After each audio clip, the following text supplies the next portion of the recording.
আপনি জানেন কি একটি সূরা আপনাকে দাজ্জালের ফিতনা থেকে রক্ষা করতে পারে?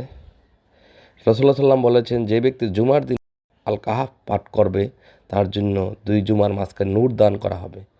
আরেক হাদিসে এসেছে, সূরা কাহাফের প্রথম 10 আয়াত পাঠ করলে দাজ্জালের ফিতনা থেকে হেফাজত পাওয়া যায়। এই সূরায় আছে ঈমান রক্ষার শিক্ষা, ধৈর্য, তাওয়াক্কুল, দুনিয়ার পরীক্ষার বাস্তবতা। তাই আসুন প্রতি জুমায় সূরা আল কাহাফ পড়ার অভ্যাস গড়ে তুলি। ভিডিওটি শেয়ার করুন, সওয়াবের অংশীদার হন। বিসমিল্লাহির রহমানির রহিম। আলহামদুলিল্লাহিল্লাযী আনজালা আলা আবদিহিল কিতাবা ওয়া লাম ইয়াজআল লাহু ইওয়াজা। সকল প্রশংসা আল্লাহর জন্য, যিনি তার বান্দাদের প্রতি কিতাব নাজিল করেছেন আর তাতে কোনো বক্রতার অবকাশ রাখেননি। قيما لينذر بأسا شديدا من لدنه ويبشر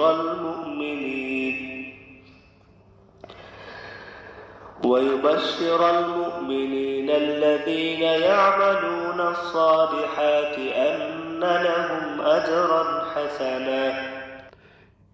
তিনি সেটাকে করেছেন সত্য, স্পষ্ট, অকাট্য তার কঠিন শাস্তি সম্পর্কে সতর্ক করার জন্য, আর যারা সৎ কাজ করে সেই মুমিনদেরকে সুসংবাদ দেওয়ার জন্য যে তাদের জন্য আছে উত্তম প্রতিফল।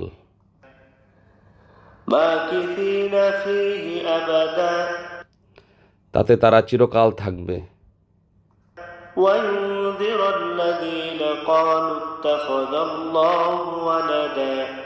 আর তাদেরকে সতর্ক করার জন্য যারা বলে আল্লাহ পুত্র গ্রহণ করেছেন।